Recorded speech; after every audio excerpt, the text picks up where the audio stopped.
Karthigai Deepam special அப்பம் நல்லா புசு புசுன்னு நல்லா சாஃப்டாக ஸ்பாஞ்சி ஆட்டம் வாயில் வச்சதுமே கரையும், அந்த அளவுக்கு டேஸ்ட்டாக இருக்கும். இதை செஞ்ச உடனே சாப்பிட்றத விட மறுநாள் சாப்பிடும்போது அதோட டேஸ்ட் ரொம்ப சூப்பராக இருக்கும். ஒரு கப் கோதுமை மாவு எடுத்துக்கோங்க. ஒரு கப் கோதுமை மாவுக்கு அரை கப் வெல்லம் எடுத்துக்கலாம். வெல்லத்தை ஒரு பாத்திரத்தில் சேர்த்துட்டு ஒரு 1/4 கப் அளவுக்கு தண்ணி சேர்த்து நல்லா வெல்லம் கரையிற அளவுக்கு கொதிக்க விட்டால் போதும். அடுத்து மிக்சி ஜாரில் ஒரு 2 வாழைப்பழம் சேர்த்துக்கிறேன். வாழைப்பழத்தை தண்ணியெல்லாம் எதுவும் ஊற்றாமல் நல்லா அரைச்சி எடுத்துக்கோங்க. நல்லா ஃபைனாக அரைச்சி எடுத்துக்கலாம்.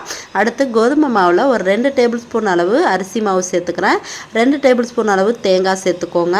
இது கூடவே ஏலக்காய் தூள் ஒரு 1/4 டீஸ்பூன் அளவு சேர்த்துக்கோங்க. அடுத்து 1 டீஸ்பூன் அளவு நெய் சேர்த்துட்டு நம்ம அரைச்சி வச்சுருக்கிற வாழைப்பழத்தையும் சேர்த்துட்டு நல்லா மிக்ஸ் பண்ணி விடுங்க. நல்லா மிக்ஸ் பண்ணி விட்டுட்டு இப்போ நம்ம கரைச்சி வச்சுருக்கிற வெல்லத்தையும் சேர்த்துக்கலாம். இது கூடவே ஒரு பிஞ்ச் அளவு உப்பு, அதுக்கப்புறம் 1/4 டீஸ்பூன் அளவு பேக்கிங் சோடா சேர்த்துக்கோங்க. ஆப்ப சோடா தான். அதையும் சேர்த்துட்டு வெல்லத்தை சேர்த்துட்டு இப்போ தேவையான அளவு தண்ணி கொஞ்சம் கொஞ்சமாக விட்டு மாவை நல்லா மிக்ஸ் பண்ணி எடுத்துக்கலாம். இது எப்படி இருக்கணும்னா தோசை மாவை விட கொஞ்சம் கட்டியாகவும் இட்லி மாவை விட கொஞ்சம் தண்ணியாகவும் இருக்கணும்.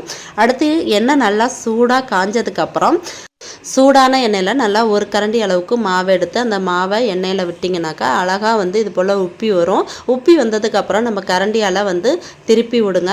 2 சைடுமே நல்லா கோல்டன் ப்ரௌன் ஆகிற அளவுக்கு லோ ஃப்ளேமில் வச்சே பண்ணுங்கள்.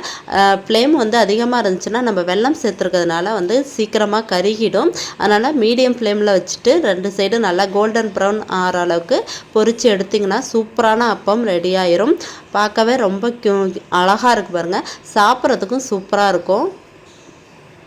இதே போல் நம்ம எடுத்து வச்சுருக்கிற எல்லா மாவையும் நம்ம ஒவ்வொன்றா தான் போட்டு எடுக்கணும். ஒரே டைமில் ஒன்று தான் போட முடியும். அதிகமாக போட்டாக்கா அது ஒன்றோட ஒன்று ஒட்டி அது கரெக்டாக வராது. அதனால் ஒவ்வொன்றா போட்டு எடுத்துக்கோங்க. அது அழகாக மேலே எலும்பி வந்ததுக்கப்புறம் கரண்டியை வச்சு நம்ம திருப்பி விட வேண்டியதான். சூப்பரான கார்த்திகை தீப அப்பத்தை நீங்கள் உங்கள் வீட்டில் ட்ரை பண்ணி பாருங்கள். ட்ரை பண்ணி பார்த்துட்டு எப்படி வந்துச்சுங்கிறத எனக்கு கமெண்ட் பண்ணுங்கள். இது உங்கள் ஃப்ரெண்ட்ஸ் அண்ட் ஃபேமிலி கூடயும் ஷேர் பண்ணிக்கோங்க. வீடியோ பிடிச்சிருந்தால் லைக் பண்ணுங்கள். மறக்காமல் சேனலை சப்ஸ்கிரைப் பண்ணுங்கள். தேங்க்யூ ஃபார் வாட்சிங்.